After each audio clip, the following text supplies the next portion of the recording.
Generally हम बच्चे सुनते हैं कि यार डिप्रेशन में चला गया,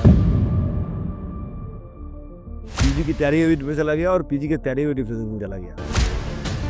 Our exclusive report today highlights the alarming rise in depression among young Indian aspirants. MD just 2.5 month में क्रैक। बचपन में तो नॉर्मल खास नहीं था, एकदम मीडियम टू बैक बेंचर ही था मैं। The best brains of the nation may be found from the last benches of the classroom. मान लीजिए कभी कोई बच्चा कमेंट करता है आपके वीडियो में कि मुझे आपसे हेल्प चाहिए, तो क्या आप उनको हेल्प कर सकते हैं? क्या प्रोवाइड कर सकते हो, सफा आ सकते हो? तो मैं बिल्कुल कर सकता हूँ कि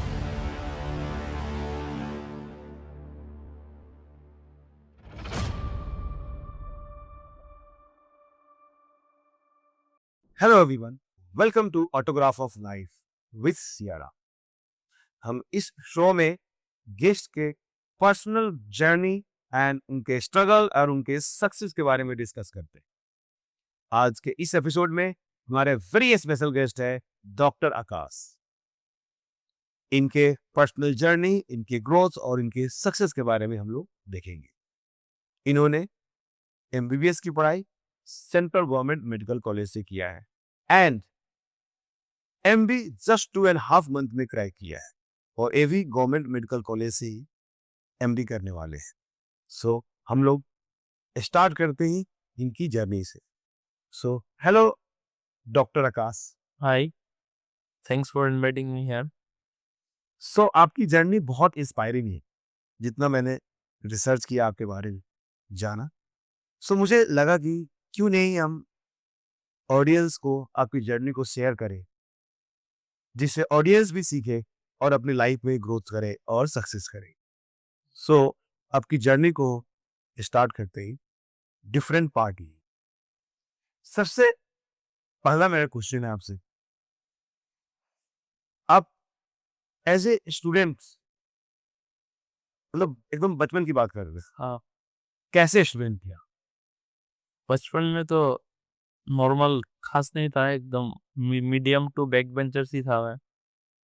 फिर क्लास 8 तक पूरा बैक बेंचर जैसा ही था, घूमता फिरता था, इतना पढ़ाई में मन ही नहीं था।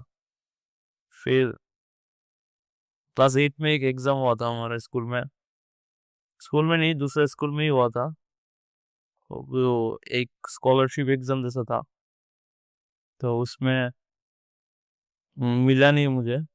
जैसे ओके। कुछ कुछ मेरा फ्रेंड्स लोगों को मिला था, तो उस टाइम में मुझे थोड़ा फील हुआ कि अभी अच्छे से पढ़ना चाहिए। तो उस टाइम इसके बाद से मैं जब क्लास 9 में उठा हूँ, फिर मैं अच्छे से पढ़ना शुरू किया कि कॉन्सेप्ट को कैसे समझना है। पहले जैसे कोई भी कॉन्सेप्ट क्लियर ही नहीं था, क्योंकि मैं पढ़ा ही नहीं करता था। मैं बिल्कुल पढ़ाई नहीं करता था। एग्जाम से पहले थोड़ा एग्जाम के लिए थोड़ा पढ़ लेता था, फिर एग्जाम देता था। मतलब आप यही बोलना चाह रहे हैं कि जैसे नॉर्मल बच्चा है जस्ट एग्जाम से पहले पढ़ता है, वैसे ही आप जस्ट एग्जाम से पहले पढ़ते थे टी क्लास 8। बट 8 में जब आप एग्जाम हुआ, स्कॉलरशिप एग्जाम, और आपको जब नहीं मिला, तो वहां पे कहीं ना कहीं आपको ट्रिगर हुआ कि यार मेरे दोस्तों का हो गया और मेरा नहीं, नहीं हुआ, तो कहीं ना कहीं मुझे भी पढ़ना चाहिए और आपने पढ़ना स्टार्ट किया, पढ़ना शुरू किया। सो नेक्स्ट है कि जब आपने 9th क्लास से पढ़ना शुरू कर दिया, तो क्या आपने उस समय ही सोचा था कि मुझे डॉक्टर बनना है या क्या करना है, कुछ गोल डिसाइड किया था, या उस समय भी जस्ट पढ़ना शुरू किया था कि पढ़ते हैं, चलो डेप्थ करते हैं? क्या उस समय आपकी थॉट आई थी? उस टाइम में पढ़ना जस्ट शुरू किया, लेकिन वो डिसाइड नहीं किया क्या बनना है वो। लेकिन उस टाइम में साइंस मुझे अच्छा लगता था, पर्टिकुलरली साइंस, जैसे physical science, life science, maths, ये मुझे अच्छा लगता था। तो वो मैं पढ़ता था, वो उसको उसका कॉन्सेप्ट को समझाऊँ धीरे धीरे, सब कुछ समझाऊँ। जैसे मैथ्स में बहुत ज़्यादा वीक था, जियोमेट्री मुझे आता नहीं था उस टाइम में। फिर मैं सारे कॉन्सेप्ट को अच्छे से समझाऊँ। मैं क्लास 9 पूरा बेसिक फाउंडेशन जो बोलता है उसको मैं धीरे धीरे स्ट्रॉन्ग किया था, धीरे धीरे पढ़ के। फिर क्लास 10 में उठ के फिर मुझे समझ में आया कि जब आप पढ़ोगे तब आपको वो रिवार्ड मिलता है। जैसे हर मतलब जब जितना पढ़ोगे आपको ये रिवार्ड मिलेगा।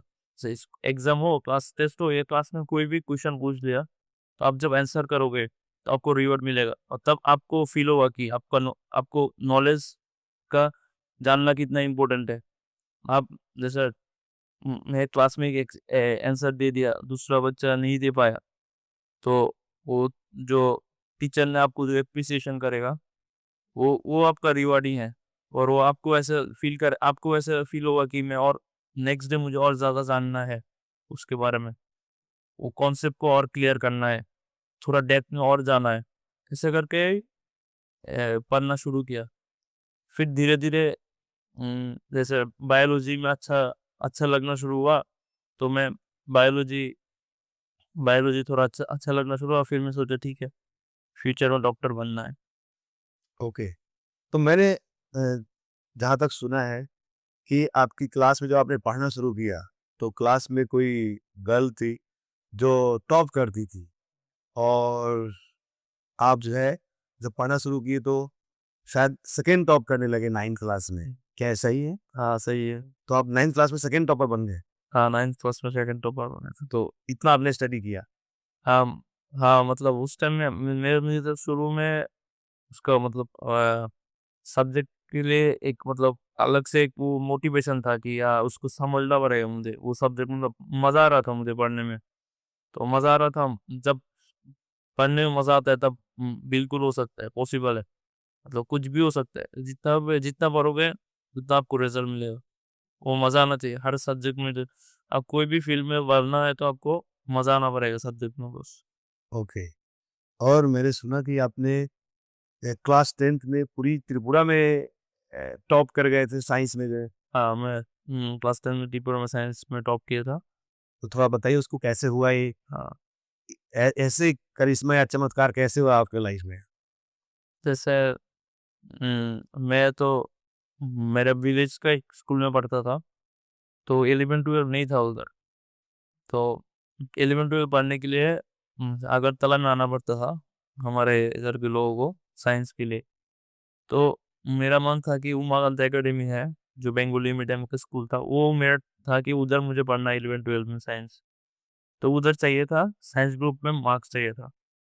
तो मैं इसलिए, और मुझे पहले से ही साइंस ग्रुप अच्छा लगता था, तो मैं साइंस ग्रुप में पढ़ता था। वो स्कूल को मुझे मुझे वो स्कूल चाहिए 11-12 के लिए। तो वो स्कूल चाहिए तो मुझे साइंस ग्रुप में अच्छा मार्क्स लाना ही पड़ेगा। तो मैं साइंस ग्रुप पढ़ा, लेकिन मुझे उम्मीद नहीं था कि इतना अच्छा स्कोर होगा। मैं ऐसे मैथ्स में ट्यूशन के उधर भी मुझे ठीक-ठाक मिलता था, ऐसे अब 90, कभी 95, एग्ज़ाम से पहले 100 भी मिला था। लेकिन कभी ऐसा उम्मीद नहीं था कि मुझे इतना अच्छा रिज़ल्ट मिलेगा। वो लाइफ साइंस, पीयू साइंस में भी मेरा अच्छा ना मार्क्स आया। तो फिर मतलब उम्मीद नहीं था, लेकिन मैं पढ़ता गया। गलत बहुत कम करता था लास्ट के एग्ज़ाम के एंडिंग में मतलब मिस्टेक बहुत कम हो गया था। फिर ऐसा करके धीरे-धीरे फिर जब रिज़ल्ट आया एग्ज़ाम में, तो फुल अटेम्प्ट किया। एग्ज़ाम में आधा घंटा पहले भी निकल गया था, ऐसे भी हुआ। सब कुछ लिख लिया तो और कुछ नहीं बचा था, तो निकल गया। लेकिन फिर देखता हूँ कि रिज़ल्ट बहुत अच्छा था। तो ओके। इसलिए स्टेट में क्या रैंक थी आपकी? स्टेट में तो ऐसे तो रैंक में मतलब विदिन 20 जैसा था, 20-25 जैसा। ऐसे रैंक नहीं निकला था कि टॉप 10 का रैंक निकलता है, बस थोड़ा मार्क्स के लिए टॉप 10 में नहीं था। अच्छा, आपने थोड़ा मार्क किए, टॉप 10 में नहीं थे ओवरऑल सब्जेक्ट में। हाँ, बट साइंस में हाँ, साइंस में हाईएस्ट था त्रिपुरा में। त्रिपुरा में सबसे हाईएस्ट स्कोर आप ही का था। हाँ, और इसके लिए आपको मैं सुना कि पुरस्कार भी मिला था जो है। हाँ, मुझे पुरस्कार मिला था। न्यूज़ चैनल भी कवर किया था। फिर फिर केमिस्ट्री का भी हाईएस्ट मार्क्स जिसको मिलता है जी। फिजिकल साइंस में, तो उसको वो गवर्नमेंट मतलब एक ट्रस्ट था, वो ट्रस्ट की तरफ से भी पुरस्कार मिला था। Okay, okay. तो जस्ट आप क्लास 11th में 12 में उमाकांतो एकेडमी से आप पढ़ सके, स्कूल से जो अच्छी स्कूल है यहाँ अगरतला की, उसके लिए आपने साइंस पे बहुत मेहनत किया आपने जो है और आपको फाइनली वहाँ एडमिशन नहीं मिला। तो क्या इस समय आप डिसाइड कर ली थी कि एमबीबीएस करना है कि नहीं डिसाइडेड था? कब डिसाइड किया आपने कि एमबीबीएस करना है? और एमबीबीएस की जर्नी कैसी रही आपकी तैयारी करने की? तो जब मैं लेवल में उठा था तब भी मैं डिसाइड किया था कि एमबीबीएस करना है। लेकिन मेरा बायोलॉजी के साथ मैथ्स भी था। इधर मैक्सिमम लोग बायोलॉजी के साथ मैथ्स भी रखता है। तो वो अच्छा भी है एक तरफ से, और कोई भी नहीं भी रखता वो भी ठीक है। जैसे फिजिक्स, उसका कुछ चीज़ है, जैसे हमारा टेंथ में हमारा बोर्ड में, मैं तो सीबीएसई मतलब स्टेट बोर्ड का हूँ, हमारा बोर्ड में इंटीग्रेशन डेरिवेटिव नहीं कराता है क्लास 10। तो वो, लेकिन फिजिक्स का जो फर्स्ट चैप्टर है काइनेमेटिक्स करने के लिए आपको इंटीग्रेशन डेरिवेटिव का जानना ज़रूरी है। तो मेरा जब वो 11-12 में जब मैं मैथ्स किया, उधर से ही मैंने इंटीग्रेशन डेरिवेटिव सीखा, इससे पहले मुझे नहीं आता था। ये मतलब ऐसा इसलिए मैं मैथ्स भी ज़रूरी है बायोलॉजी के लिए। जैसे जब स्टेट बोर्ड जहाँ पे हम लोग बिलोंग करते थे, वहाँ पे जहाँ पे 10th में डेरिवेटिव इंटीग्रेशन नहीं कराते है, उसकी वजह से। जब 11 में होता तब भी मैं डिसाइड किया कि मुझे डॉक्टर बनना है, इसलिए biology as a main subject मैं प्रेफ़र में रखा हूँ। ओके, तो आपने मैथ भी रखा है क्योंकि सिंस 9-10 में उतना मैथ्स डेप्थ में नहीं होता है। हाँ, स्पेशली जो कैलकुलस पार्ट वो नहीं होता है, तो आपने सोचा कि हम क्लास 11-12 में भी हम मैथ पढ़ते, तो मेरी मैथ्स भी स्ट्रॉन्ग हो जाएगी, जिससे फिजिक्स भी आपका स्ट्रॉन्ग हो जाएगा, हेल्प मिलेगा फिजिक्स करने में जो है। हुँ। ओके, सो आगे की जर्नी कैसी रही? क्या आपकी प्लानिंग थी? कैसे पढ़ा आपने? और कैसे आपको सेंट्रल गवर्नमेंट कॉलेज मिला? बिकॉज़ इंडिया में आप देखते हैं कि 24 लाख बच्चे एग्ज़ाम दे रहे हैं and very difficult to get seat. तो आप आपकी क्या थी मेथड पढ़ने की, जिससे आपको सेंट्रल गवर्नमेंट कॉलेज मिला? जैसे हमारा टाइम में नीट हुआ था, नीट यूजी, उस टाइम में तो मैं था सीबीएसई बोर्ड का, त्रिपुरा बोर्ड का था। तो स्टेट बोर्ड से सीबीएसई बोर्ड, मतलब सीबीएसई बोर्ड नहीं, मतलब एनसीईआरटी तो सीबीएसई बोर्ड के अंदर ही आता है। तो हम लोग को पढ़ना था एनसीईआरटी, तो मुझे एनसीईआरटी बारे में बिल्कुल नॉलेज नहीं था। तो फर्स्ट टाइम तो बहुत डिफिकल्ट था। ये एनसीईआरटी बुक फर्स्ट टाइम मैं इंट्रोड्यूस किया मेरे लाइफ में इसके साथ, तो वो थोड़ा बहुत ज़्यादा टफ था, क्योंकि नीट के लिए आपको एनसीईआरटी पढ़ना पड़ेगा, और नीट या जेईई मेंस जो भी है एनसीईआरटी आपको पढ़ना ही है, वो बाइबल होता है। तो मेरा 11 में मैं एनसीईआरटी पढ़ा नहीं था, क्योंकि मुझे उसका मैं देखा था इतना पतला एक बुक है, उससे होगा क्या? तो उसका इतना मतलब मेरा वो नहीं था कि नॉलेज ही नहीं था कि इस एनसीईआरटी से ही एग्ज़ाम आता है, एग्ज़ाम में क्वेश्चन आता है। मतलब इसका हर लाइन इम्पोर्टेंट है, सब लाइन, जैसे बायोलॉजी का सब लाइन, सब पिक्चर, सब कुछ इम्पोर्टेंट है। हर साल इससे क्वेश्चन आया ही है। सिर्फ़ इस ये पढ़ के भी लोग 300 प्लस स्कोर कर सकते हैं। बायो में, सेम केमिस्ट्री में भी, सब कुछ इम्पोर्टेंट है। तो वो मुझे उस टाइम में पता नहीं था क्लास 11 में, बिल्कुल पता नहीं था, और मैं पढ़ा भी नहीं था। फिर मैं एग्ज़ाम दिया था, नॉर्मल एग्ज़ाम तब देता था, ऐसे नॉर्मल क्लास टेस्ट जैसा, इधर एमसीक्यू होता था, तो देखता था एमसीक्यू बहुत गलत हो होता था। लेकिन मैं पढ़ता ठीक-ठाक था, जैसे मैं उस टाइम में आर्यन बुक था, एमटीजी बुक था, वो सब देखता था, ठीक है। लेकिन जो एनसीईआरटी है ना, वो कभी नहीं पढ़ा था। मतलब थोड़ा-थोड़ा पढ़ने से भी उसका डेप्थ मुझे समझ में नहीं आया था कि सच में ये इतना इम्पोर्टेंट है। फिर जब स्कोर नहीं आता था, फिर मुझे धीरे-धीरे रियलाइज़ हुआ, अरे! ये सब तो कुछ एनसीईआरटी का है। तो मुझे एनसीईआरटी पढ़ना चाहिए, वो बुक से भी ज़्यादा इम्पोर्टेंट है एनसीईआरटी पढ़ना। सिर्फ़ एनसीईआरटी पढ़ के भी हो सकता है लोगों का सिलेक्शन। फिर एनसीईआरटी पढ़ना शुरू किया, फिर धीरे-धीरे शुरू किया, और क्वेश्चन सॉल्व करते थे। क्वेश्चन एग्ज़ाम में तो क्वेश्चन ही आता है, तो क्वेश्चन जितना सॉल्व करोगे तो इतना अपना परफेक्शन इतना ज़्यादा होगा। तो जितना क्वेश्चन सॉल्व किया हो, तो कभी प्रीवियस ईयर क्वेश्चन करो, प्रीवियस ईयर का टॉपिक करो, प्रीवियस ईयर क्वेश्चन सब कुछ, जैसे मिनिमम 7-8 साल का प्रीवियस ईयर क्वेश्चन करना चाहिए। वो थोरोली आना चाहिए, देखते ही कुछ टिक करो बस। कुछ सेकंड तो दिमाग में आना नहीं चाहिए कि इसका आंसर ये है। देखते ही, क्योंकि रिपीट बहुत ज़्यादा होता है। प्रीवियस ईयर क्वेश्चन बहुत ज़्यादा रिपीट होता है। वही किसी भी एग्ज़ाम का हो, वही फंडा वही होता है। प्रीवियस ईयर टॉपिक को आपको अच्छे से आना चाहिए। फिर आप नया चीज़ पढ़ो। पहले प्रीवियस ईयर क्वेश्चन, फिर नया चीज़ आता है। प्रीवियस ईयर टॉपिक तो एकदम मस्ट है। फिर बार-बार रिवाइज़ करना पड़ता है। जैसे पूरा पूरा सब हर चीज़ वोलेटाइल होता है। जब पूरा नया चीज़ पढ़ते हैं, हम पुरानी चीज़ भूल जाते हैं। तो भी रिवाइज़ करते रहो, एक ही चीज़ को रिवाइज़ करते रहो, और कॉन्सेप्ट बनाना चाहिए हर चीज़ को। जैसे ये मैं जब सेकंड टाइम रिवाइज़ करूँ तो थोड़ा कॉन्सेप्ट, जैसे मैं क्या करता रहता था, क्वेश्चन जब बनाता था, तो क्वेश्चन बनाने के टाइम में मुझे लगता था ये इम्पोर्टेंट है, ये प्रीवियस में ईयर में आ गए। तो मैं जैसे बुक में अंडरलाइन करता था कि कोई क्यों देखे ये प्रीवियस ईयर में आया है, तो मैं हर जब सेकंड टाइम रीड करता था उसको, तो जो इम्पोर्टेंट चीज़ है उसको फोकस ज़्यादा करता था। जैसे ही सेकंड टाइम थर्ड टाइम तो फोकस ज़्यादा ज़्यादा होता था, तो इम्पोर्टेंट चीज़ मुझे इसमें आ जाता था। तो वो ऐसा ही स्ट्रेटेजी था, ये रिवाइज करो, अंडरलाइन करो जो इम्पोर्टेंट चीज़ें हैं और क्वेश्चन करो। यस। तो ये बताइए, किसी इस बच्चे का एक क्वेश्चन होता है कि सर मैं तो पढ़ता हूँ और भूल जाता हूँ, तो क्या आपके साथ नहीं होता था कि पढ़ते थे और भूलते थे? बहुत ज़्यादा होता था कि ऐसे ऐसे भी हुआ था कि मैं पढ़ा था, फिर मैं गलत कर दिया एग्ज़ाम में।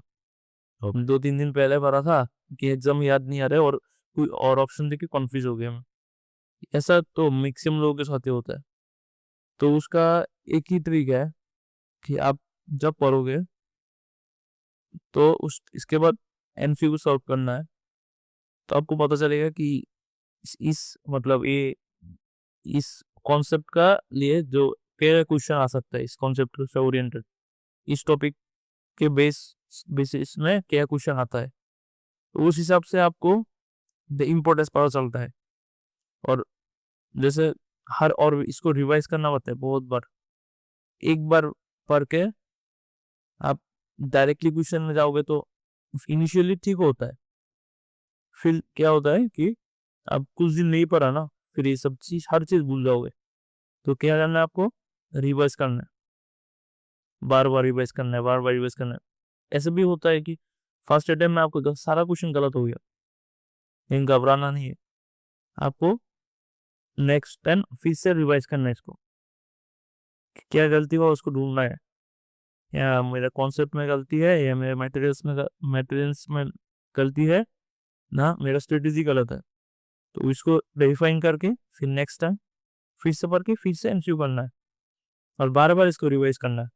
जहाँ गलती हो रहा है रिवीजन नहीं करना है, बहुत ज़्यादा रिवीजन करना है। तब मतलब 4-5 बार रिवाइज करने से ना एक टॉपिक का बहुत अच्छे से आपका फाउंडेशन बन जाता है। बिना रिवीजन का थोड़ा डिफिकल्ट है। ओके, तो जनरली बच्चे जो है, जनरली जब मैं पढ़ाता रहता हूँ तो बोलते हैं कि सर मैं बहुत वीक हूँ, इस टॉपिक में मुझे नहीं आता है, मैं भूल जाता हूँ। बट आपसे बात कर पता चला कि जस्ट रिवीजन एक टूल्स है जो आपको लॉन्ग टर्म तक याद रखे। इसके अलावा कोई टेक्निक नहीं है। Revision, bar bar revision, again and again revision. Okay, so yes, आगे कंटिन्यू करते हैं। तो आपने जो है अच्छे से रिवाइज किया, टेस्ट दिया, तो ये बताइए जैसे बच्चे जो पढ़ते हैं, तो कोई बच्चा जो है टाइम टेबल बनाता है कि मैं 2 घंटे इस रिलेटेड पढ़ूंगा, 2 घंटा ये पढ़ूंगा, या कुछ लोग बोलते हैं कि एक टॉपिक में पढ़ूंगा, चाहे वो टाइम कितना भी लग जाए, आज एक टॉपिक में कंप्लीट करूंगा। तो व्हाट आपका क्या वे था और कैसे पढ़ते थे आप? ऐसे टाइम टेबल तो फॉलो करना बहुत डिफिकल्ट हो जाता है। मतलब सब जैसे मेरा क्लास में जैसे ट्यूशन में जो पढ़ाता था, वो तो समझ में आता था, ठीक है सब कुछ, लेकिन वो एग्जैक्टली शेड्यूल बनाया है टाइम टेबल में कभी फॉलो नहीं कर पाया। शेड्यूल तो मैं भी बनाता था, ठीक है, लेकिन कभी फॉलो नहीं कर पाया इसको। मैं ऐसे ही मैं बोलना चाहता हूँ कि ये फॉलो नहीं होता।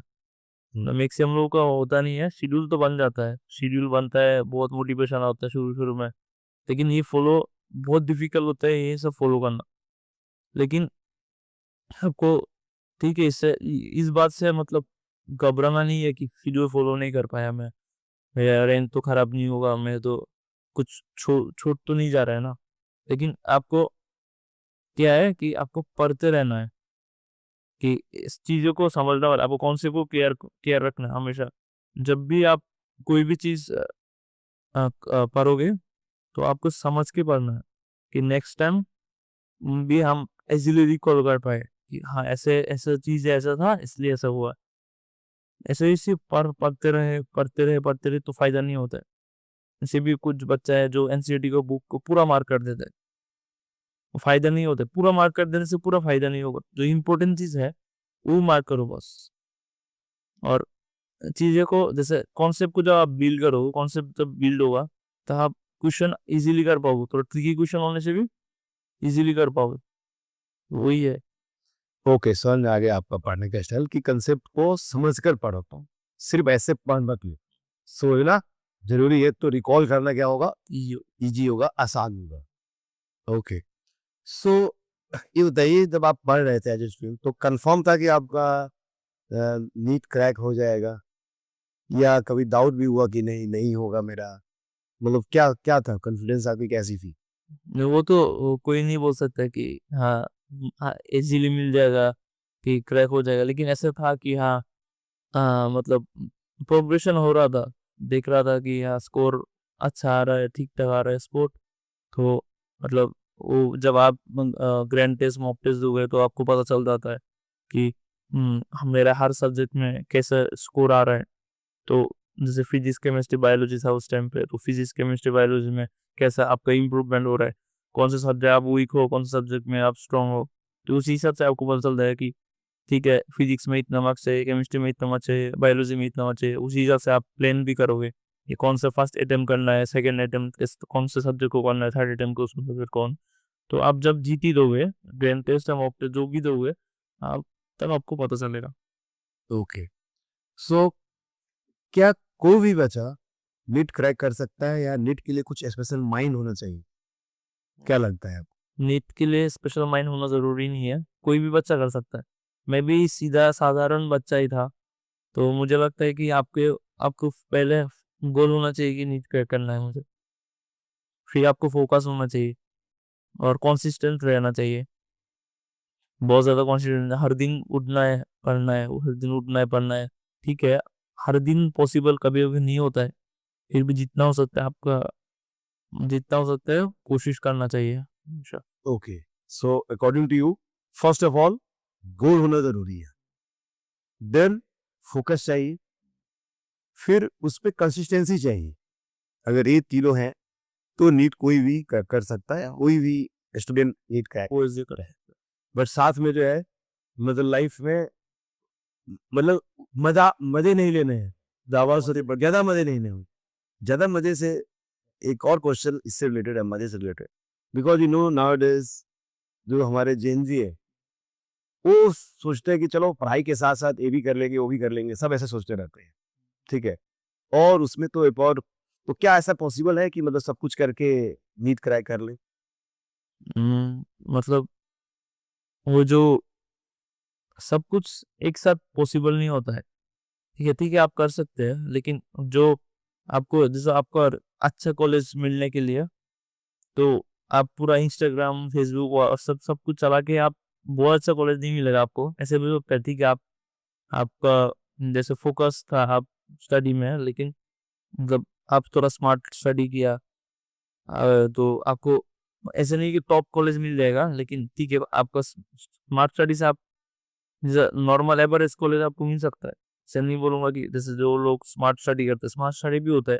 जो कोई बंदा 8-10 घंटा पढ़ जाता है, कोई बंदा 5-6 घंटा पढ़ता है। वैसे तो 5-6 घंटा पढ़ने वाला बंदा भी नीट क्रैक करता है, ऐसे नहीं कि नहीं करता है। और कोई बंदा 8 घंटा कंटिन्यूअस मेहनत करता है, तो डिफरेंट है। मेरे हिसाब से मैं भी ऐसे नहीं कि सिर्फ पढ़ता था, मैं भी मोबाइल चलाता था, मैं भी इंस्टाग्राम, फेसबुक सब कुछ था मेरा भी। तो वो चला के भी मैं डिसाइड किया कि हाँ, लेकिन मुझे मेरा गोल वही था, नीट क्रैक करना था। ओके, लेकिन वो थोड़ा इसको मतलब स्मार्ट स्टडी करना पड़ेगा, आप ऐसे टाइप का बंदा हो तो। और जो नहीं मुझे और सबसे बेस्ट तो है कि उसको अवॉइड ही करो, क्योंकि अवॉइड करने से आपका डिस्ट्रैक्शन कम हो जाएगा।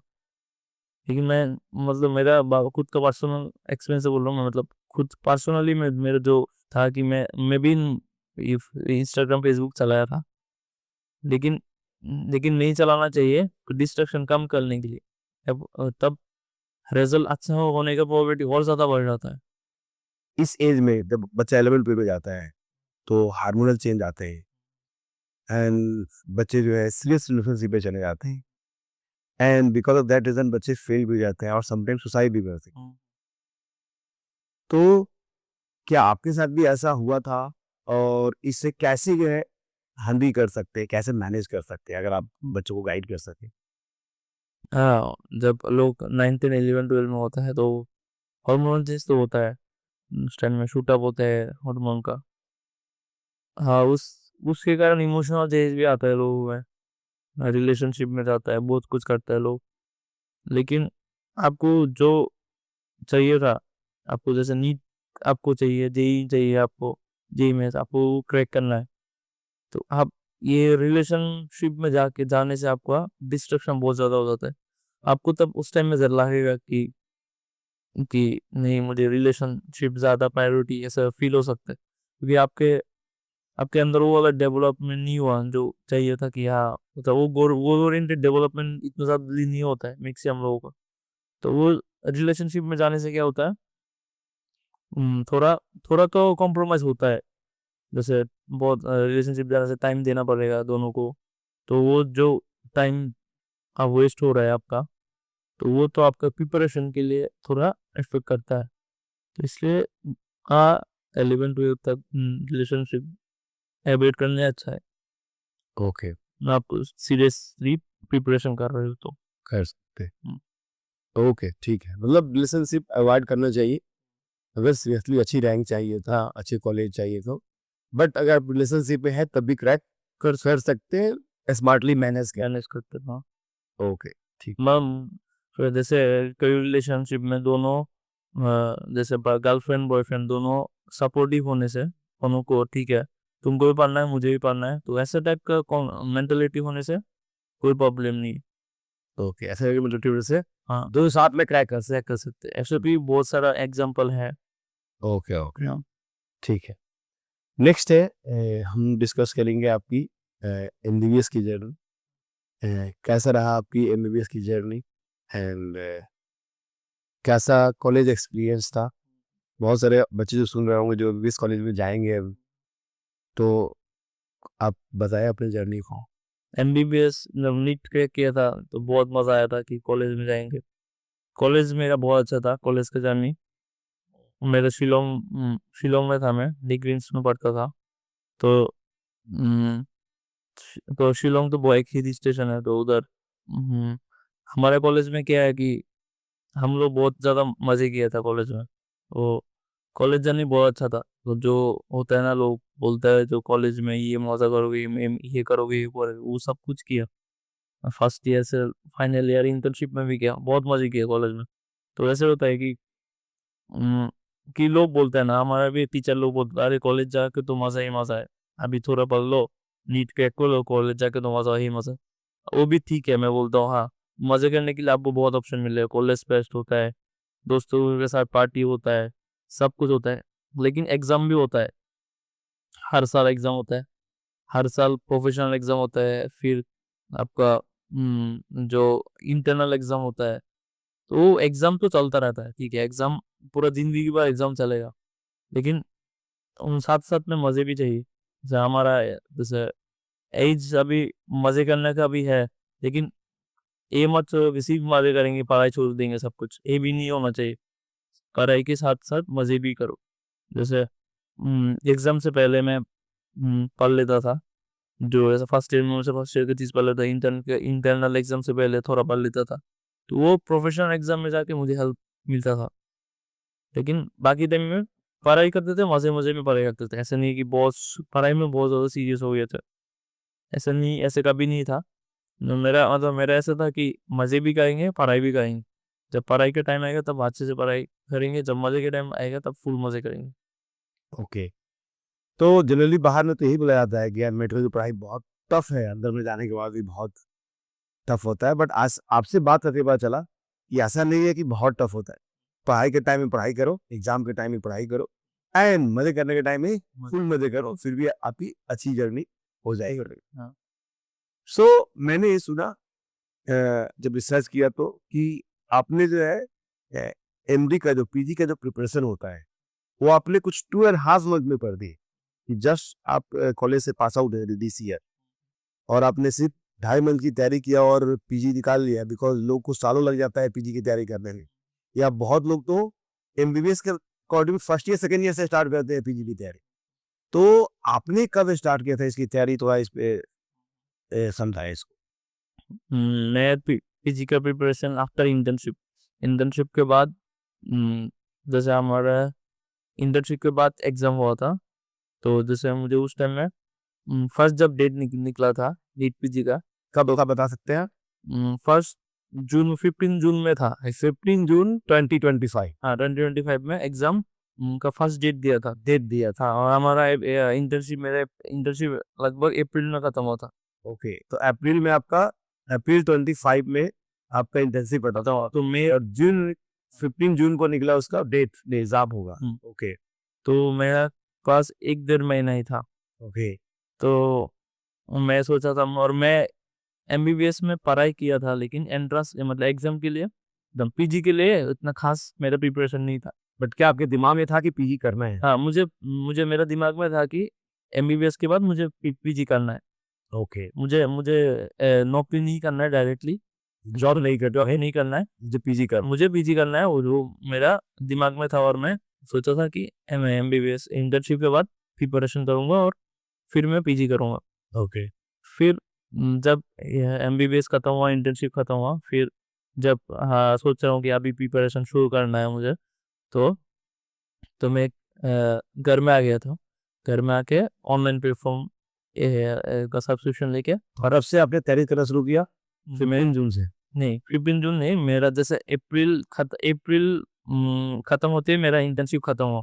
ओके, फिर मई का जैसे फर्स्ट वीक से मैं शुरू किया था। मई फर्स्ट वीक से आपने हाँ, पीजी की प्रिपरेशन शुरू कर दिया? फर्स्ट वीक में मैं पीजी का पेपर शुरू किया। ओके फिर 1 महीना बाद फिर मैं पढ़ रहा था थोड़ा-थोड़ा, क्योंकि मैं शिलांग से आया, घर में थोड़ा टाइम लगता है एकोमोडेट होने में भी। फिर फिर मुझे समझने में सिलेबस को अच्छे से समझना पड़ेगा ना, क्या नीट पीजी का क्या कैसे होता है एग्जाम, कितना मार्क्स में होता है, कितना टाइम में होता है, कौन सा कितना शिफ्ट, ये सब थोड़ा समझने का भी है। अच्छा, ये सब पहले नॉलेज मेरे नॉलेज नहीं था इस सर। बस पहले सिर्फ था कि मुझे पीजी करना है, पीजी करना है, पीजी का कोई नॉलेज जीरो नॉलेज ऐसे करना था नहीं था। नहीं तो था। आपने जब इंटर्नशिप आपका खत्म हो गया, इंटर्नशिप, तो आपने डिसाइड किया कि हम करेंगे, और सब समझना शुरू किया, वो भी घर आने के बाद। पढ़ाने के ऊपर। तो मतलब मई से आपने इस जर्नी में स्टार्ट किया, मतलब स्लो स्टार्ट हुआ लेकिन स्टार्ट हुआ।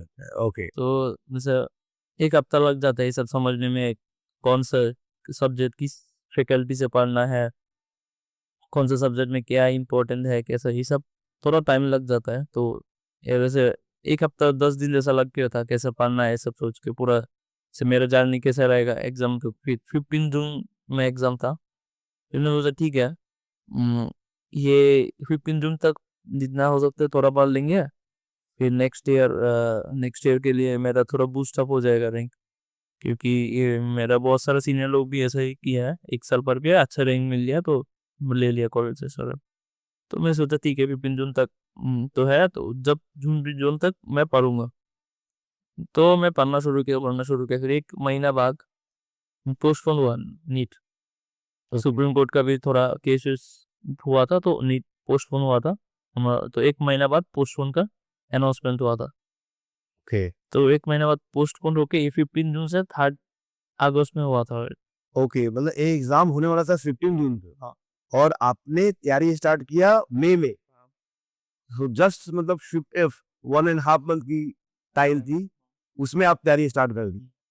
और जब सुप्रीम कोर्ट का केस हुआ तो डेट बढ़ गया और एग्जाम का आ गया अगस्त में। अगस्त में ओके 3 अगस्त को एग्जाम होना। 3 अगस्त को, मतलब आपको टाइम मिला मई जून अगस्त, मतलब ऑलमोस्ट 2 मंथ के आसपास। 2.5 मंथ जैसा टाइम। ओके तो फिर जब फिर पोस्टपोन हुआ तो मुझे लगा कि हाँ थोड़ा टाइम मिला है अभी, तो अभी थोड़ा पढ़ लेता हूँ, थोड़ा और सीरियस। अभी अभी फिर सीरियसनेस थोड़ा और ज़्यादा बढ़ गई कि अभी थोड़ा टाइम है अभी।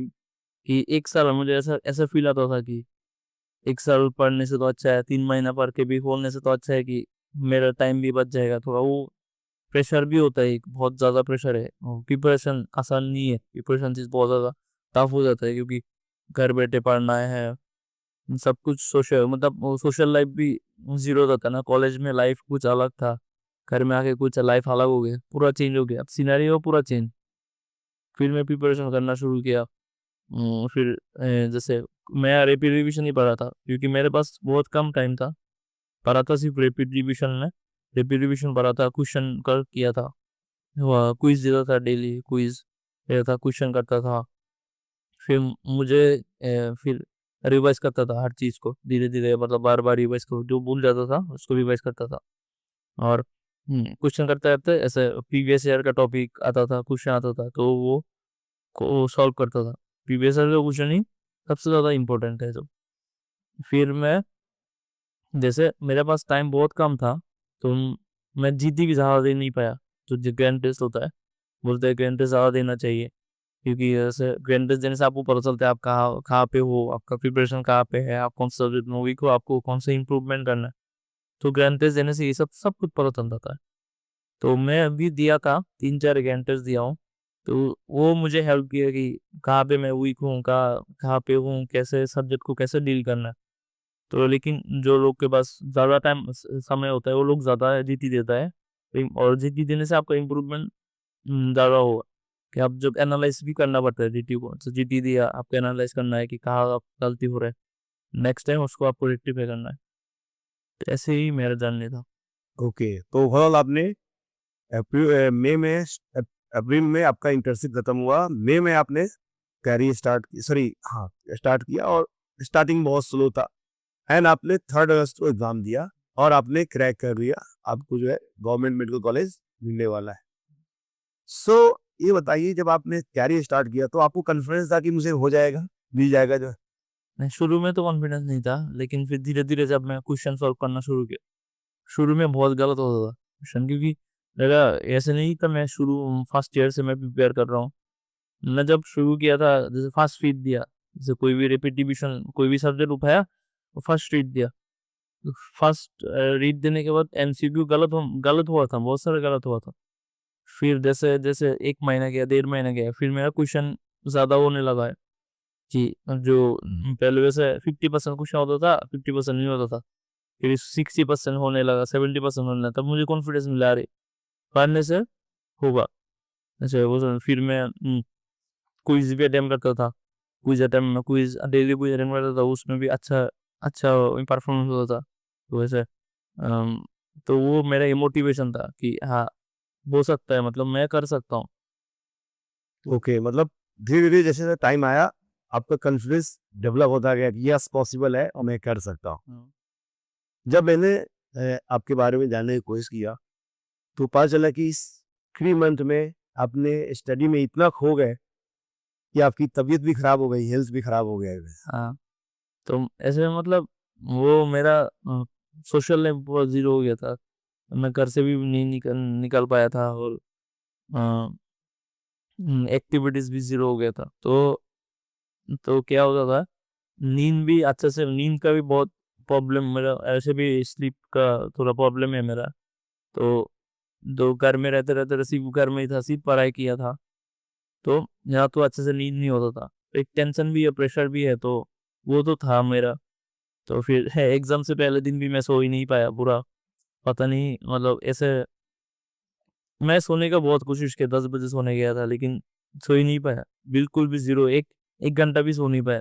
मेरे को तो एग्ज़ाम तो खराब ही होगा अभी। बिल्कुल भी सो नहीं पाया, लेकिन सोना बहुत ज़्यादा इम्पोर्टेंट है। आपको मेमोरी बनने के लिए सोना बहुत ज़्यादा इम्पोर्टेंट है। तो मैं इसका मेरा बहुत डर था कि मेरा जो सोने का जो बीमारी है थोड़ा ये, तो ये मेरे लिए हानिकारक हो सकता है। तो ये थोड़ा स्ट्रेस था। एग्ज़ाम से पहले दिन सो नहीं पाए, वो बहुत ज़्यादा स्ट्रेसिंग था। तो मुझे बहुत अरे! मैं सो ही नहीं पाया बिल्कुल, मेरा तो एग्ज़ाम खराब जाएगा। मैं सुबह उठ के ऐसे ही फ़ील हो रहा था। ओके, सो आपकी जो नीट पीजी की जो प्रिपरेशन जर्नी है, काफ़ी इंस्पायरिंग है, बिकॉज़ लोगों को लगता है कि ये इम्पॉसिबल है कि 2 मंथ में या 2 एंड हाफ मंथ में तैयारी हो सकती है। बहुत सारे बच्चे सुसाइड कर लेते हैं, प्रेशर में आके नहीं निकल पाता है, पर फिर भी आपने निकाला। सो इसमें ये बताइए, आपने हार्डवर्क को कितना परसेंट बोलेंगे और लक कितना परसेंट है इसमें? हाँ, जैसे हार्ड वर्क 80% होता है, ओके, और लक 20%। लक भी बहुत वो बहुत ज़्यादा इम्पोर्टेंट चीज़ है। जैसे मेरे पास इतना ज़्यादा टाइम तो बहुत कम था, तो मेरा कुछ-कुछ सब्जेक्ट में पढ़ा भी नहीं था, टच भी नहीं किया था। लेकिन मैं जब प्रीवियस ईयर क्वेश्चन कर रहा था ना, तो उस टाइम पे कुछ-कुछ क्वेश्चन आया था, जो मैं उस टाइम में मैं एग्ज़ैक्टली देखा था, और उस टाइम में गलत हुआ था।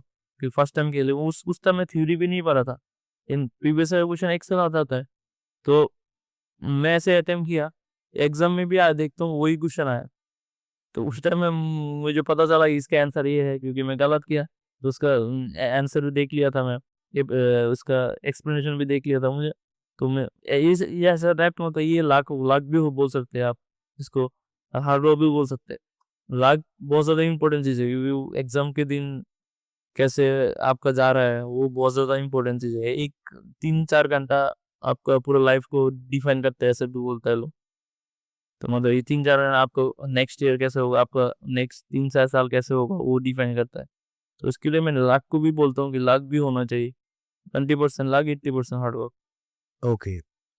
तो ये आपकी जो जर्नी है, चाहे एमबीबीएस की तैयारी की हो या ये जो नीट का आपने जो है पीजी की तैयारी किया, इसमें आप पेरेंट्स के रोल को क्या देखते हैं? हाँ, पेरेंट्स का बहुत ज़्यादा रोल होता है क्योंकि मेरे फैमिली में मुझे पूरा सपोर्ट किया कि प्रिपरेशन करने के लिए। जैसे मम्मी खाना वाना के देती थी, पापा खाना वाना लाने का पूरा ज़िम्मेदारी संभालता है। During the NEET preparation during NEET मतलब नीट पूरा फुल प्रिपरेशन के टाइम में ओके। कि मतलब फैमिली विदाउट सपोर्ट तो फैमिली पॉसिबल ही नहीं है। ये फैमिली में भी एक वो जैसे मैं स्ट्रेस फ्री रहता था क्योंकि मेरा फैमिली का प्रेशर नहीं किया मुझे कि मतलब तुम ये करो, ये क्यों नहीं कर रहे हो, ये क्यों नहीं मुझे बोला था बस तुम पढ़ो, पढ़ने से तुमको मिलेगा मुझे क्योंकि वो लोग को घर वाले को मुझे पता था वो लोग को मत विश्वास था कि मैं मेहनत करने से कर सकता हूँ तो क्रैक कर सकता हूँ क्योंकि मैं पहले भी कम टाइम में भी जो मैं किया था मतलब ये हाँ प्रिपरेशन करके ठीक ठाक रैंक आया था, ठीक ठाक स्कोर आया था तो वो लोग का एक विश्वास था ठीक है तुम कम समय में भी कर सकते हो तो इसलिए फैमिली में भी इतना ज़्यादा प्रेशर नहीं किया और फैमिली का सपोर्ट बहुत ज़्यादा ज़रूरी है। ओके। तो नेक्स्ट मेरे दिमाग में आया, ये सब करने के दौरान कभी भी आप डिप्रेस नहीं हुए? डिप्रेशन नहीं आया या स्ट्रेस नहीं आया? क्योंकि जनरली हम बच्चे सुनते हैं कि यार डिप्रेशन में चला गया, यूजी की तैयारी में भी डिप्रेशन चला गया और पीजी की तैयारी में भी डिप्रेशन में चला गया। तो क्या आपके सामने कभी ऐसा नहीं हुआ? हुआ है, बहुत बार हुआ है। हाँ, बहुत बार हुआ है, अकेले रूम में मैं अच्छा फ़ील नहीं होता था। बहुत ऐसे लोनली फ़ील होता था, बहुत ज़्यादा लोनली फ़ील होता था। मैं क्या कर रहा हूँ? मुझे मिलेगा कि नहीं? इतना सारा बच्चा इतने साल से प्रिपरेशन कर रहा है। मेरा तो कुछ नहीं होने वाला। मैं कॉलेज में भी इतना अच्छा पढ़ा नहीं था, इतना ज़्यादा पढ़ा नहीं था। पीजी के लिए इतना प्रिपेयर नहीं था। तो बहुत बार ये डिप्रेशन आया मतलब ये सोच आया था। थोड़ा कभी-कभी डिप्रेशन भी फ़ील होता था। कुछ किसी में मन नहीं लगता था ऐसे। फिर वो पार्ट होता है प्रिपरेशन का, सबका ही ऐसा फेज़ आता है। लेकिन उससे ओवरकम करके हर दिन अब इम्प्रूवमेंट करना है आपको हर दिन थोड़ा इम्प्रूवमेंट करना है। तो जब आपको रिवॉर्ड मिलेगा, एग्ज़ाम दोगे रिवॉर्ड मिलेगा तब वो सब बैलेंस हो जाता है। ओके। तो जो मेरे ऑडियंस है, उनको आप क्या गाइड करना चाहेंगे? जो अभी स्पेशली क्योंकि सिंस आपने 2.5 मंथ में आपने पीजी क्रैक किया है, तो जो मतलब बच्चे हैं, लाखों बच्चे हैं जो एमबीबीएस की एग्ज़ाम क्रैक करके एमबीबीएस दे रहे हैं, मिस कर रहे हैं और वो नीट पीजी के बारे में सोच रहे हैं। तो उनका आपका क्या सजेशन रहेगा उन स्टूडेंट? और नॉट ओनली एक साथ, बहुत सारे बच्चे तो सालों से रिपीट कर रहे हैं कि दे और निकल जाए मेरा जो है और डिफिकल्ट हो रहा है उनको मिलने का। तो उन बच्चों को आप क्या सजेस्ट करना चाहेंगे स्पेशली जो पीजी की ट्राई कर रहे हैं? वही सजेस्ट करेंगे कि मतलब आपका आप कभी लेट नहीं हुआ। ऐसे नहीं कि यू आर नेवर लेट। तो आपको स्टार्ट करना है, आप जहाँ पे भी हो, आपको जहाँ से भी हो आपको स्टार्ट करना है। ऐसे नहीं आप प्रिपेयर नहीं किया, ऐसे नहीं आप ज़्यादा लेट हो गया, आप एज हो रहा है, ऐसे नहीं आप जहाँ से हो वैसे आप स्टार्ट कर सकते हैं। स्टार्ट करना है आपको, आपको गोल रहना है, आपको फोकस रहना है, आपको डिसिप्लिन रहना है, आपको कंसिस्टेंट रहना है और और आपको जैसे आपका जो मटेरियल होता है, जो आप उसको फेथ करना है। ऐसे नहीं कि मैं आज जो वो ये पढ़ रहा हूँ, कल ये पढ़ूँगा। आपको जंप नहीं करना है सोर्स को। जंप सोर्स के वीडियो में आपको जंप नहीं करना है। आपको सोर्स को फेथ करना है। कोई भी एंट्रेंस हो, आपका आराम से क्रैक हो जाएगा। कुछ चीज़ है बस, गोल अच्छा रखना है कि गोल वही है मेरा गोल। वो आपको कंसिस्टेंट रहना है। वो डिसिप्लिन रहना है, कॉन्सेप्ट को बार-बार रिवाइज़ करना है, एग्ज़ाम देना है, बस। क्योंकि मैं कोई भी एग्ज़ाम हो, नीट पीजी और नीट यूजी सब एग्ज़ाम ऐसे ही क्रैक हो जाते हैं। Okay, okay. सो काफ़ी अच्छा लगा आपसे बात करके एंड कुछ चीज़ें और हैं जो आपसे हम जानना चाहेंगे और मेरे ऑडियंस भी जानना चाहेंगे। ये बताइए इस मेडिकल प्रोफेशन में जो आप एमडी की हुई स्टडी करेंगे जो तो लोगों का मानना है कि बहुत मतलब टफ होती है एग्जाम और जैसा आपने बोला कि एमबीबीएस में तो बहुत मजे किया है जो है तो क्या आप मेंटली तैयार हैं उस चीज को फाइट करने के लिए कि वहां भी आप वे ढूंढ लिए मजे करने का लाइक नहीं, ऐसा नहीं है। मेरा वो पहले से ही गोल था कि एमबीबीएस में मज़ा करेंगे, फिर रेज़िडेंसी में काम करूँगा। रेज़िडेंसी है सीखने के लिए। नो वो है आपको आप जैसे रेज़िडेंसी में आप काम करोगे, ऐसे सीखोगे और आप ऐसे डॉक्टर बनोगे। तो वैसे मज़े भी करना है, थोड़ा रेज़िडेंसी में इतना टाइम नहीं मिलेगा। लेकिन आपको काम ही उधर रेज़िडेंसी में ज़्यादा काम ही होता है। जैसे आपको स्किल सीखना है, आपको स्किल बहुत ज़्यादा ऐसे जो प्रोसीड्यूर है वो सब सीखना है। आपको पेशेंट को ट्रीट करना है, पेशेंट को फ़ॉलो अप करना है। तो उस टाइम में आपको मतलब पूरा डेडिकेट रहना है वो आपका जो डेज़िग्नेटेड ब्रांच है उसी के लिए। तो ऐसे मतलब रेज़िडेंसी में काम करेंगे, सीखेंगे, कभी टाइम मिलेगा तो घूमेंगे भी। तो आप तैयार हैं कि हमने तो लाइफ में मजे बहुत कर लिए एमबीबीएस के दौरान नाउ एमडी में हम सीखेंगे अब अपने आप को अपग्रेड करें वो स्किल सीखेंगे डिफरेंट टाइप्स के एंड उसको लाइफ में आगे यूटिलाइज करेंगे मतलब according to you real learning है वो ड्यूरिंग द एमडी है as a doctor okay so आपकी जर्नी काफी इंस्पायरिंग रहा एंड मैंने भी बहुत कुछ सीखा आपसे और आपसे जो सीखा मैं अपने स्टूडेंट्स को क्लास में यूटिलाइज कर पाऊंगा उनको गाइड कर पाऊंगा एंड जो ऑडियंस आपको देख रहे हैं उनको बहुत सीखने को मिलेगा आपसे एंड बीट वाले जो पीजी वाले हैं उनको तो सीखने को मिलेगा ही मिलेगा साथ में जो स्पेशली पीजी की तैयारी कर रहे हैं उनको तो आपसे बहुत लर्निंग होगी जाए सो नेक्स्ट मेरा एक क्वेश्चन है कि मान लीजिए कभी कोई बच्चा कमेंट करता है आपके वीडियो में कि मुझे आपसे हेल्प चाहिए तो क्या आप उनको हेल्प कर सकते हैं क्या प्रोवाइड कर सकते हो सफा आ सकते हो तो मैं बिल्कुल कर सकता हूँ कि मैं स्ट्रेटजी कैसा है हो सकता है कि आपका प्लान कैसा है, मैं मतलब इसको यूज़ कर सकता हूँ कि आप ऐसे ऐसे करके ऐसे ऐसे नहीं करके ऐसे करके पढ़ो कि हाँ, यहाँ पे आपका गलती हो रहा है।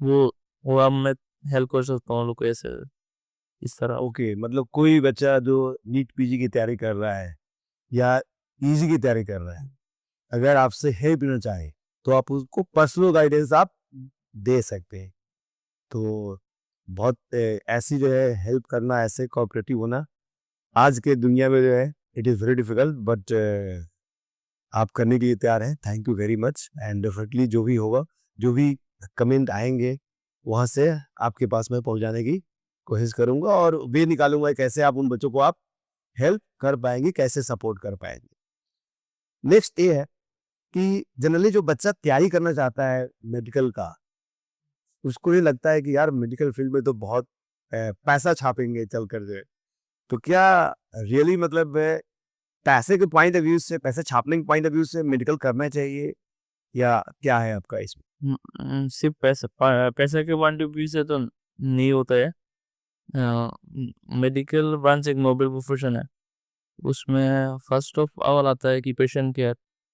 आपको जो पेशेंट केयर करके आपको जो मिलता है रिवॉर्ड, वो सबसे ज़्यादा होता है। जो खुशी मिलता है, जो आपको ब्लेसिंग दे के जाता है पेशेंट को, जो उसका वो पेशेंट का जो स्माइल होता है, वो सबसे ज़्यादा इम्पोर्टेंट होता है।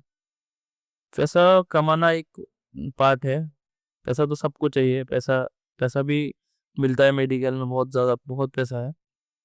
वो जैसे आप धीरे-धीरे जब आगे बढ़ोगे, जब आपका डिग्री ऐड ऑन होता रहेगा, जो आप स्किल सीखोगे, आपको कम्युनिकेशन कैसा है, पेशेंट के साथ स्किल कैसा है आपका, वो सब मैटर करता है पैसा पैसा कमाने के लिए। तो धीरे-धीरे आप वो पैसा कमाना आपके ऊपर डिपेंड करता है। ऐसा नहीं कि कोई भी ब्रांच लेके भी बहुत पैसा कमा रहा है। वो पैसा कमाना वो फुल्ली डिपेंडेंट लोगों के ऊपर होता है। वो ब्रांच के ऊपर भी नहीं होता है, लोगों के ऊपर होता है। वो किस तरह से फील्ड को लेके जा रहा है, अपना फील्ड को। या कोई लोग प्राइवेट में जाके ओवर टाइम ड्यूटी करके बहुत पैसा कमा लेता है, और कोई वर्क लाइफ बैलेंस आराम से करके ठीक है, मिनिमम आपको स्टैंडर्ड लाइफ स्टाइल आराम से जी पाओगे। और आपको पैसा कमाना है तो आप पैसे भी कमा सकते हो बहुत। वो आपके ऊपर डिपेंडेंट है पूरा। ओके, लेकिन आपका वो ऐसा मोटो नहीं होना चाहिए मैं पैसा छापूंगा सिर्फ इसके लिए आप एमबीबीएस में हो गए, वो ऐसा मोटो नहीं होना चाहिए। ओके, मैं तो इंजीनियरिंग बैकग्राउंड से हूँ, तो इंजीनियरिंग बैकग्राउंड में ऐसा बोला जाता है, थ्री इडियट्स की डायलॉग है कि यार लोग जो है मैक्सिमम बच्चे जो है इंजीनियरिंग छोड़कर किसी और फील्ड में चले जाते हैं, बैंकिंग में, मैनेजमेंट में, अदर फील्ड में, आजकल तो टीचिंग में भी। बट क्या मेडिकल में भी ऐसा होता है कि मतलब मेडिकल किया, एमबीबीएस किया, एमडी किया और किसी और फील्ड में चले गए, अपॉर्चुनिटी होती है? हाँ होता है। जैसे एमबीबीएस के बाद, जैसे मैं एमबीबीएस खत्म किया, ग्रेजुएट एमबीबीएस ग्रेजुएट, बाकी सब ग्रेजुएट की तरह एमबीबीएस ग्रेजुएट के बाद भी आप कोई भी फील्ड में जा सकते। जैसे कोई एमबीए भी करता है, कोई जैसे हमारे यूपीएससी सीएमएस का भी एग्जाम होता है, वो मेडिकल वो है, मेडिकल ही रिलेटेड है। कोई मेडिकल रिलेटेड आप आर्म फोर्स में भी जाता है, जैसे आर्म फोर्स का मेडिकल डॉक्टर।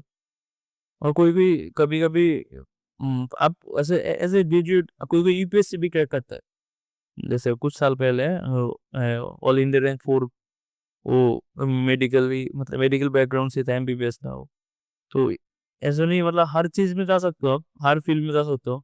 कोई अच्छा कंटेंट क्रिएटर है, इन्फ्लुएंसर है, कोई मतलब वो एंटरप्रेन्योर भी है।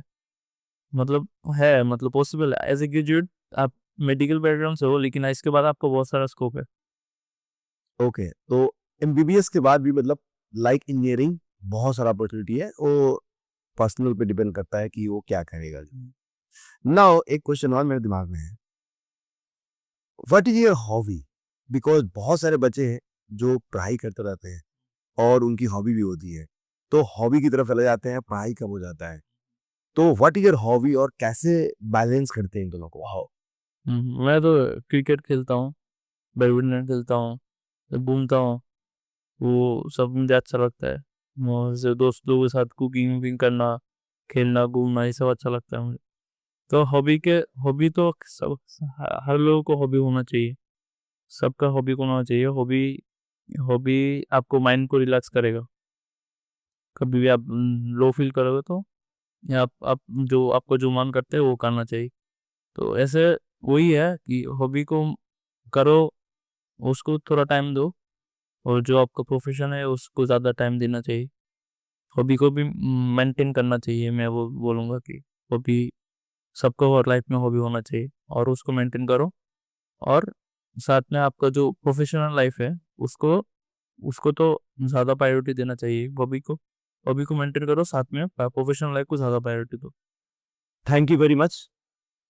आपने अपना कीमती टाइम दिया एंड आपकी इस जर्नी से मैंने भी बहुत कुछ सीखा और मेरे ऑडियंस भी बहुत कुछ सीखे, और आगे हम लोग ग्रो करेंगे एंड ऑडियंस भी ग्रो करेगा। हाँ। And wish you all the best for your future and MB journey, and life में आप सक्सेस करें और ऐसे ही आपके लाइफ में करिश्मा होते रह जाए। All the best.